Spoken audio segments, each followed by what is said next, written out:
Apocalipsis 14, imágenes de la victoria de Dios y la derrota de la bestia. A. La fe de los 144,000. 1 a 3, el Cordero y los 144,000 en el monte de Sión. Después miré, y he aquí el Cordero estaba en pie sobre el monte de Sión, y con el 144,000, que tenían el nombre de él y el de su Padre escrito en la frente. Y oí una voz del cielo como estruendo de muchas aguas, y como sonido de un gran trueno, y la voz que oí era como de arpistas que tocaban sus arpas. Y cantaban un cántico nuevo delante del trono, y delante de los 4 seres vivientes, y de los ancianos. Y nadie podía aprender el cántico sino aquellos 144,000 que fueron redimidos de entre los de la tierra. A. El Cordero estaba en pie sobre el monte de Sión, y con el 144,000. Estos 144,000 fueron vistos por última vez en Apocalipsis 7, donde fueron identificados como un grupo de creyentes judíos que ministraron durante la Gran Tribulación, y se les dio un sello de protección durante ese periodo. Estar sobre el monte de Sión con el Cordero muestra que salen victoriosos de la Gran Tribulación. La bestia de Apocalipsis 13, ciertamente, no ha derrotado a los 144,000. Aquí ellos están triunfantes, adorando, y firmes con Jesús. Y Apocalipsis 14 contestará 2 preguntas importantes que surgen de Apocalipsis 13. La bestia de Apocalipsis 13 es terrible y asombrosa, puede hacer guerra contra los santos, y vencerlos. Apocalipsis 13:7. Así que es justo preguntar, ¿la bestia salió completamente victoriosa sobre el pueblo de Dios? La presencia de los 144,000 en el monte de Sión con el Cordero enfáticamente dice que no. La segunda pregunta tiene que ver con el mismo dictador satánico, ¿qué le sucede a la bestia y a sus seguidores? El resto de Apocalipsis 14 contestará esa pregunta. 2. En Apocalipsis 7, los 144,000 son vistos en el principio de la Gran Tribulación. Apocalipsis 14 los muestra triunfantes al final de la Gran Tribulación. B. En pie sobre el monte de Sión, ¿por qué están reunidos en el monte de Sión? Sión, el antiguo nombre dado a las colinas que conforman Jerusalén, es el lugar en donde el Mesías junta a sus redimidos y reina sobre la tierra. Salmos 48, Isaías 24:23, Joel 2:32, Abdías 17 y 21, Miqueas 4:1, 4:7. Y algunos comentaristas ven al monte de Sión como al Sión celestial referido en Gálatas 4:26. Según esta forma de pensar, los 144,000 son víctimas de esta bestia, y ahora están en el cielo con Jesús. Pero ese punto de vista no parece concordar para nada con el contexto. También hace que nos preguntemos qué tanto los protegió entonces el sello de Dios, Apocalipsis 7:4. 2. Los 144,000 son como los jóvenes hombres judíos que sobrevivieron al feroz horno en Daniel 3, 19-25. Ellos probaron la habilidad de Dios para preservar a su pueblo. C. Tenían el nombre de su Padre escrito en la frente. Los seguidores de Satanás y la bestia podrían tener una marca en su mano o su frente. Apocalipsis 13, 16-17. Pero esta marca es solamente una copia de la idea detrás de la marca de identificación en las frentes de cada uno de estos 144,000, la cual muestra que ellos le pertenecen al Padre. ¿Y quiénes eran estas personas que tenían el nombre de su Padre escrito en sus frentes? No tenían escrito BS, por ser bautistas, ni WS, por pertenecer a los seguidores de Wesley, ni IE, por ser de la iglesia establecida. Ellos tenían el nombre de su Padre y de nadie más. Cuánto escándalo es hecho en la tierra por nuestras distinciones. Pensamos que es mucho pertenecer a esta o a aquella denominación. Si fueras a las puertas del cielo y preguntaras si hay algunos bautistas allí, el ángel solamente te miraría, y no te contestaría. Si preguntaras si hay algunos de los de Wesley, o miembros de la iglesia establecida, contestaría, nada de eso. Pero si le preguntaras si hay algunos cristianos allí, diría, sí, hay una gran cantidad de ellos, todos son uno ahora, todos son llamados por un nombre. El antiguo nombre ha sido olvidado, ahora ya no tienen el nombre de este o aquel hombre, tienen el nombre de Dios, su Padre, estampado en sus frentes. Spurgeon. D. Una voz, de muchas aguas, y como sonido de un gran trueno, esta es la voz de Dios. Apocalipsis 1:15 y 4:5. Quizás Dios habló aquí para proclamar su aprobación de estos 144,000 siervos fieles, en el sentido en que se expresa en Mateo 25 horas y 21 minutos. Bien, buen siervo y fiel. Y la voz que oí era como de arpistas que tocaban sus arpas. Recordemos que los ancianos de Apocalipsis 5:8 tienen arpas. Quizás es aquí donde su música es escuchada, para acompañar la excelentísima alabanza de los 144,000, mientras cantan un cántico nuevo, único para ellos. Y cantaban un cántico nuevo delante del trono, en Apocalipsis 14:1. Los 144,000 tienen sus pies firmemente puestos en el monte de Sión terrenal. Pero sus alabanzas llegan directamente a la presencia de Dios, justo delante del trono. En nuestra alabanza y adoración, en realidad podemos transportarnos y ser escuchados en los lugares celestiales.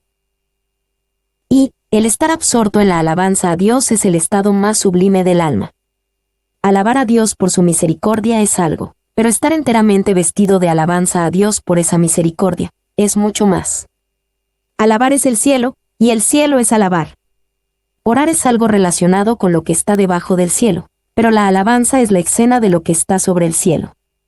Cuando te inclinas en adoración, estás en tu estado más elevado. Spurgeon. 2. El cielo no es un lugar para aprender esa canción, debe ser aprendida en la tierra.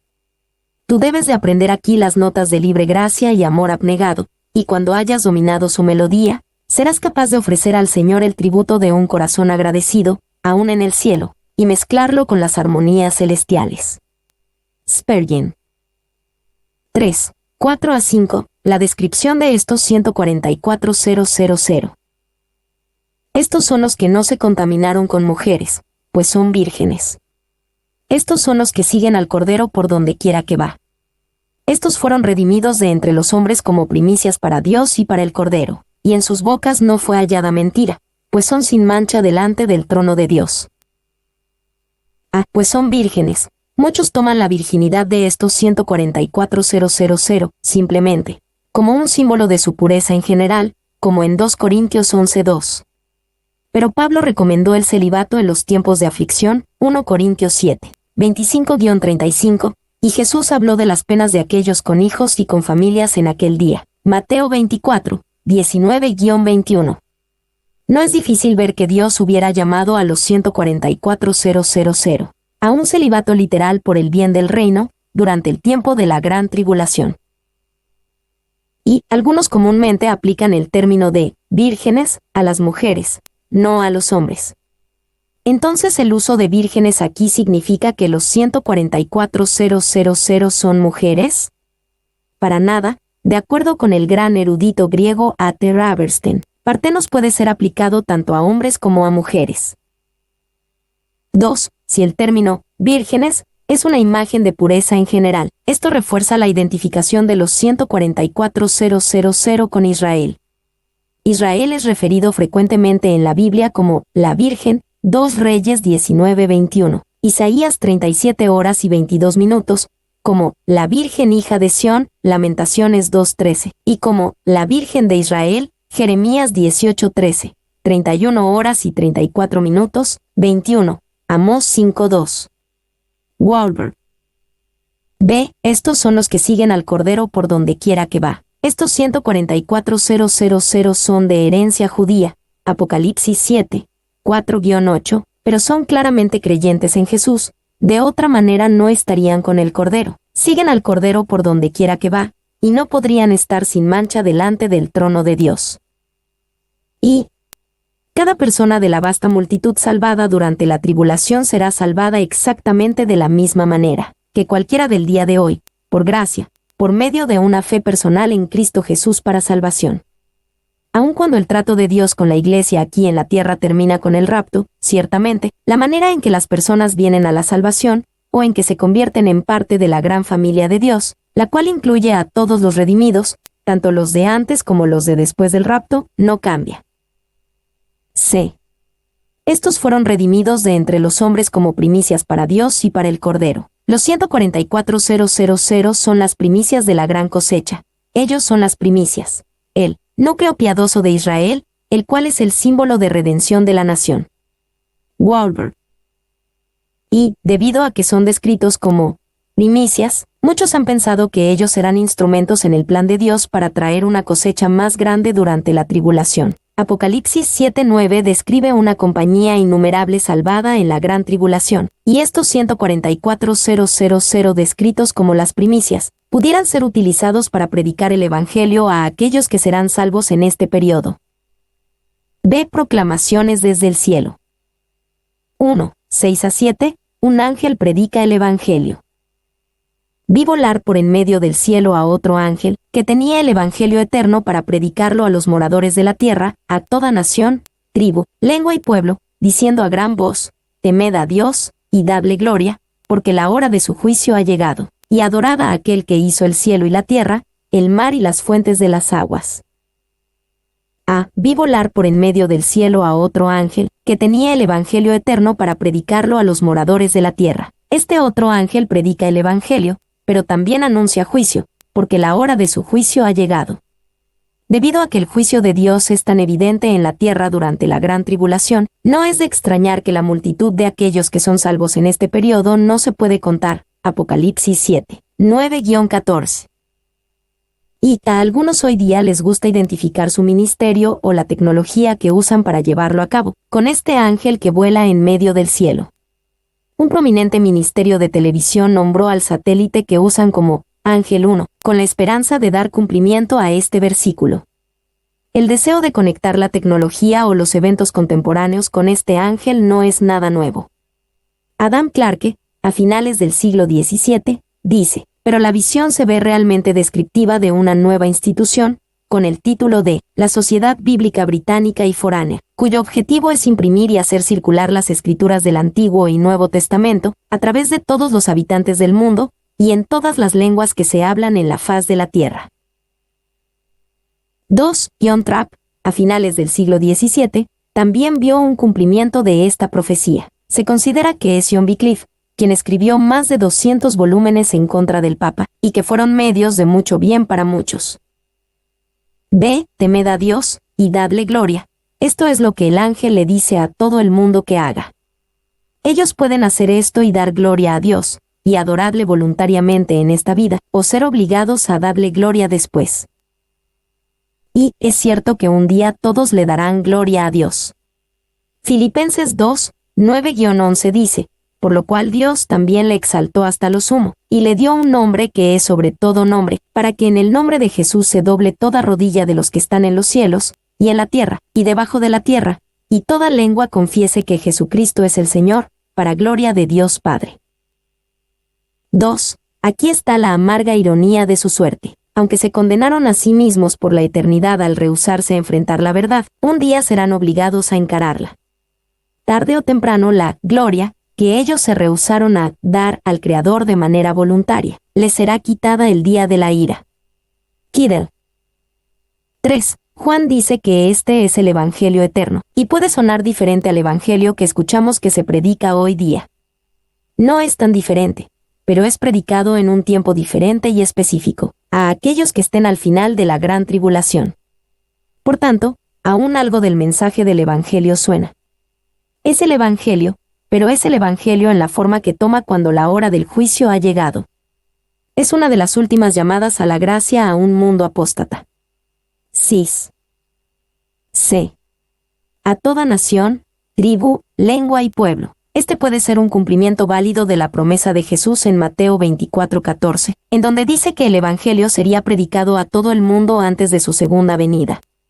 Pero esto jamás puede ser una excusa válida para descuidar la urgencia de las misiones.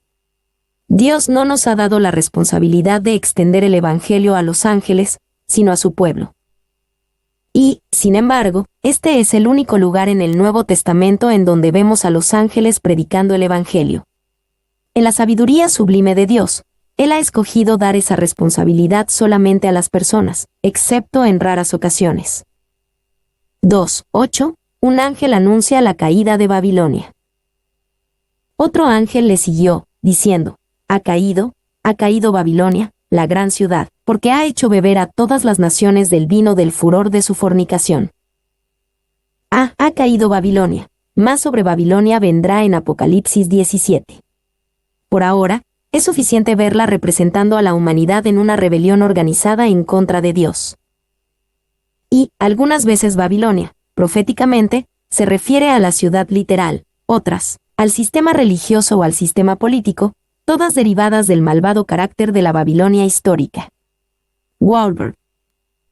B. Porque ha hecho beber a todas las naciones del vino del furor de su fornicación. Cuando se nos dice que Babilonia ha conducido a todas las naciones hacia la fornicación, la idea principal es la de una fornicación espiritual, o sea, la adoración de otros dioses. Sin embargo, nunca nos puede sorprender ver la fornicación espiritual acompañada de inmoralidad literal. 3. 9 a 11. Un tercer ángel advierte del juicio venidero. Y el tercer ángel lo siguió, diciendo a gran voz: si alguno adora a la bestia y a su imagen, y recibe la marca en su frente o en su mano, él también beberá del vino de la ira de Dios, que ha sido vaciado puro en el cáliz de su ira, y será atormentado con fuego y azufre delante de los santos ángeles y del Cordero, y el humo de su tormento sube por los siglos de los siglos. Y no tienen reposo de día ni de noche los que adoran a la bestia y a su imagen, ni nadie que reciba la marca de su nombre. Si alguno adora a la bestia y a su imagen, y recibe la marca en su frente o en su mano. Esto nos recuerda que hay una conexión entre adorar a la bestia y a su imagen y recibir la marca en su frente o en su mano. Nadie por casualidad o accidente recibirá la marca. La conexión entre adorar a la bestia y tener la marca es lo suficientemente clara. Y puede que recibir la marca sea visto como algo inocente por aquellos que moren en la tierra. Quizás para ellos no sea más que un simple juramento de alianza y devoción al anticristo y a su gobierno. Era lo mismo en los primeros siglos del cristianismo, en donde quemar una pizca de incienso a la imagen de César, y decir que César es Señor, era un inocente acto de deber cívico para los antiguos paganos. B. Él también beberá del vino de la ira de Dios, que ha sido vaciado puro en el cáliz de su ira. Aquellos que adoran al anticristo son forzados a beber el vino de la ira de Dios. Esta copa de la ira de Dios es como vino sin diluir, mezclado con especias para hacerlo aún más fuerte, puro.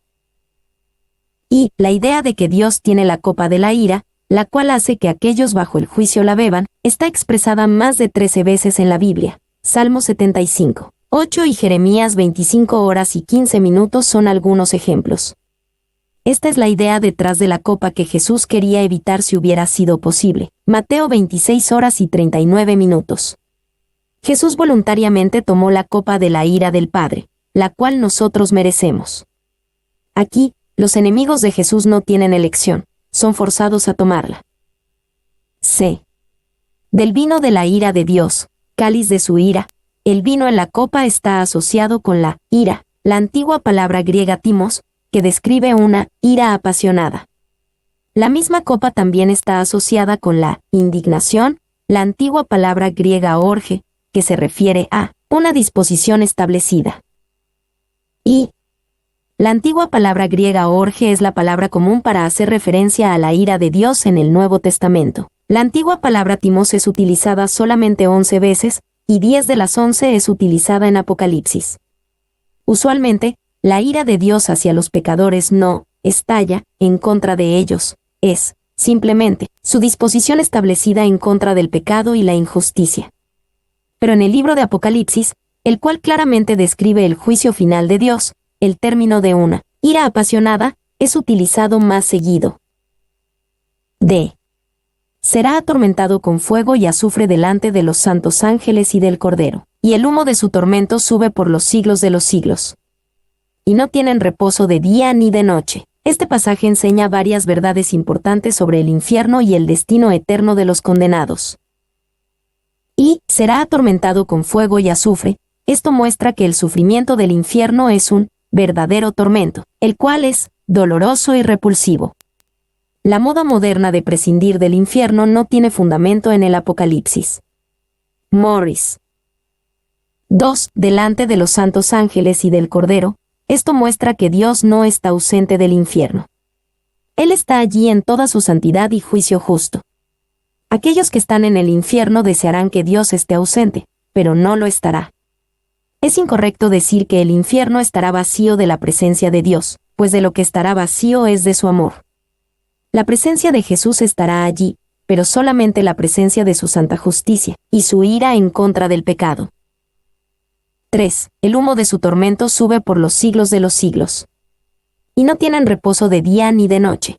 Aquellos que adoran al anticristo y reciben su marca soportarán esta ira e indignación por la eternidad en el infierno. Aquí, el hecho del tormento eterno es claramente declarado.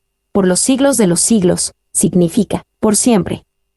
Si las únicas consecuencias del pecado estuvieran en esta vida, o si la penalidad por el pecado fuera temporal, entonces los pecadores astutos le habrían ganado a Dios. Walbert dice de la frase, por los siglos de los siglos, literalmente, por las edades de las edades, la expresión fuerte de la eternidad que el griego es capaz de transmitir. 4. Permita Dios que los hombres hablen y piensen en cualquier momento y lugar sobre el infierno, sobre esa eternidad extrema que ellos no serán capaces de evitar ni de soportar. Seguramente, una buena forma de escapar del infierno es pasar un tiempo en el infierno con nuestras meditaciones diarias. Al describir a los adoradores de la bestia, tanto la palabra adorar como la palabra recibir, usadas en el versículo 11 están en el tiempo presente, lo que enfatiza la adoración continua a la bestia por un periodo de tiempo prolongado. El mismo tiempo verbal es utilizado para describir el tormento de dichos adoradores. Como la adoración a la bestia no es interrumpida por el arrepentimiento, tampoco es interrumpido el tormento de sus adoradores cuando el arrepentimiento es demasiado tarde. Walbert. 4. 12 a 13. La bendición de los santos, aún en medio de la gran tribulación. Aquí está la paciencia de los santos, los que guardan los mandamientos de Dios y la fe de Jesús. Oí una voz que desde el cielo me decía, escribe, bienaventurados de aquí en adelante los muertos que mueren en el Señor. Sí, dice el Espíritu, descansarán de sus trabajos, porque sus obras con ellos siguen. Aquí está la paciencia de los santos. Bienaventurados de aquí en adelante los muertos que mueren en el Señor, descansarán de sus trabajos. Podemos fácilmente contrastar el descansarán de los santos con el tormento continuo de los impíos. Apocalipsis 14:11. El descanso viene por la paciencia y fidelidad a Dios y su palabra, los que guardan los mandamientos de Dios y la fe de Jesús. Y solo podemos imaginarnos qué valor y consuelo este pasaje les dará a los santos en la batalla, a esos perseguidos durante la gran tribulación. Claramente, Dios quiere animar a su pueblo para que se mantengan firmes en los tiempos de prueba, enfocados en la bendición y la recompensa que les espera en la eternidad. 2. Bienaventurados. Los muertos que mueren en el Señor, esta es la única muerte gloriosa. Ellos mueren por la causa de Dios, mueren bajo la sonrisa y aprobación de Dios, mueren para vivir y reinar con Dios por siempre. Clarke. B. Sus obras con ellos siguen. La paciencia y trabajo de estos santos es recordada en el cielo. Nuestras obras para el Señor se van con nosotros al cielo, dando dignidad y significado a todo el trabajo que se hace en la tierra. C. La cosecha de la tierra. 1. 14 a 16. Tiempo para que Jesús traiga la cosecha. Miré, y he aquí una nube blanca, y sobre la nube uno sentado semejante al Hijo del Hombre, que tenía en la cabeza una corona de oro, y en la mano una hoz aguda. Y del templo salió otro ángel, clamando a gran voz al que estaba sentado sobre la nube, mete tu hoz, y ciega, porque la hora de cegar ha llegado, pues la mies de la tierra está madura. Y el que estaba sentado sobre la nube metió su hoz en la tierra, y la tierra fue cegada. Sobre la nube uno sentado semejante al Hijo del Hombre, que tenía en la cabeza una corona de oro, y en la mano una hoz aguda. Algunos tienen dificultad para identificar a Jesús con el que está cosechando aquí. Ellos tienen dificultad con que Jesús responda a otro ángel que salió del templo. Pero es poco probable que alguien llamado el Hijo del Hombre, y que use una corona de oro sea algún otro y no Jesús. Y, que tenía en la cabeza una corona de oro. Cuán diferente será verlo con una corona de oro sobre su cabeza, de lo que era verlo usando la terrible corona de espinas que los crueles soldados trenzaron y encajaron sobre su frente.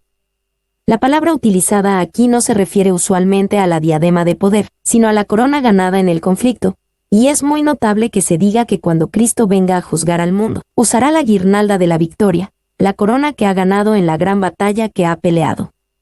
Qué significativa será esa corona de oro, de su triunfo final, sobre esa frente que una vez estuvo cubierta con sangre y sudor cuando estaba luchando por nuestra salvación. Spurgeon.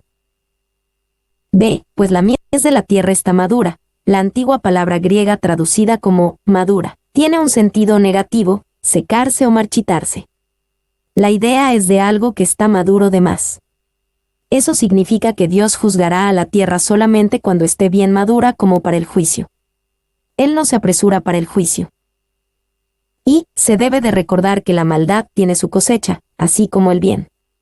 Hay una cosecha de miseria y aflicción, una cosecha para reunir, atar y quemar la cizaña, pero también una para juntar el trigo en el granero del cielo. Cis. 2, 17-20, el lagar de Dios. Salió otro ángel del templo que está en el cielo, teniendo también una hoz aguda. Y salió del altar otro ángel, que tenía poder sobre el fuego, y llamó a gran voz al que tenía la hoz aguda, diciendo, mete tu hoz aguda, y vendime a los racimos de la tierra, porque sus uvas están maduras. Y el ángel arrojó su hoz en la tierra, y vendimió la viña de la tierra, y echó las uvas en el gran lagar de la ira de Dios. Y fue pisado el lagar fuera de la ciudad, y del lagar salió sangre hasta los frenos de los caballos, por 1600 estadios. Y salió del altar otro ángel, que tenía poder sobre el fuego. Estas alusiones parecen indicar que el ángel está actuando en respuesta a las oraciones de los santos por él. Juicio divino de los impíos. Walberg. B. El gran lagar de la ira de Dios. Esta imagen vívida del juicio fue la inspiración para el himno de batalla de la República. Mis ojos han visto la gloria de la venida del Señor. Él está pisoteando el lagar donde las uvas de ira están almacenadas. Él ha soltado el fiel relámpago de su terrible espada rápida. Su verdad marchando está. Se mete tu hoz aguda, y vendime a los racimos de la tierra, porque sus uvas están maduras. La imagen de la segunda venida de Jesús como una cosecha es comunicada en Mateo 13, 24-33, 36-43, mediante la parábola del trigo y la cizaña. La implicación es que los verdaderos creyentes no serán separados de aquellos que solamente son visitantes de la iglesia hasta la cosecha final. Y están maduras. Esta expresión ilustra uvas ya maduras en la flor de la vida, estallando por el jugo. La abundancia del jugo de uva debajo de los pies descalzos de aquellos que pisotean las uvas en el lagar es comparada con chorros de sangre y habla de la terrible matanza humana. Walberg. 2. ¿Qué fuerza tienen las uvas en contra del peso y poder de un hombre cuando pone sus pies sobre ellas? Y las que más maduras están, las más indefensas. El calcañar del Omnipotente está sobre ellas, y solamente pueden quebrantarse y hundirse debajo de él. Cis. D. Del lagar salió sangre hasta los frenos de los caballos, por 1600 estadios. La salpicadura de sangre hasta los frenos de los caballos, probablemente, es una ilustración de una tremenda matanza en la batalla de Armagedón, descrita en Apocalipsis 16, 16 y 19, 11-19. No es posible que sea la descripción de un río de sangre corriendo a todo lo largo de la tierra prometida tan alto. ¿Cómo puede serlo el freno de un caballo? Esto sería un río de sangre casi incomprensible. Y, en los tiempos antiguos, un área de batalla que se extendía por 1200 estadios, aproximadamente 200 millas, era incomprensible, pero no lo es en la guerra moderna. El área cubierta, 1600 estadios, es aproximadamente 200 millas, lo que especifica que el área dentro del radio de 200 millas de Jerusalén será reunida en el tiempo de la segunda venida de Cristo. Walberg. 2. Esta es una descripción vívida y poderosa, y muestra lo completo que es el juicio de Dios. Apocalipsis 14 es la perfecta respuesta de Apocalipsis 13, en donde casi parecía que Satanás y el Anticristo podían ganar. Pero Apocalipsis 14 muestra quién es el verdadero vencedor, el poderoso, el que tiene el control, Dios, su Mesías, y su pueblo, no Satanás, su Mesías, el Anticristo, y sus seguidores.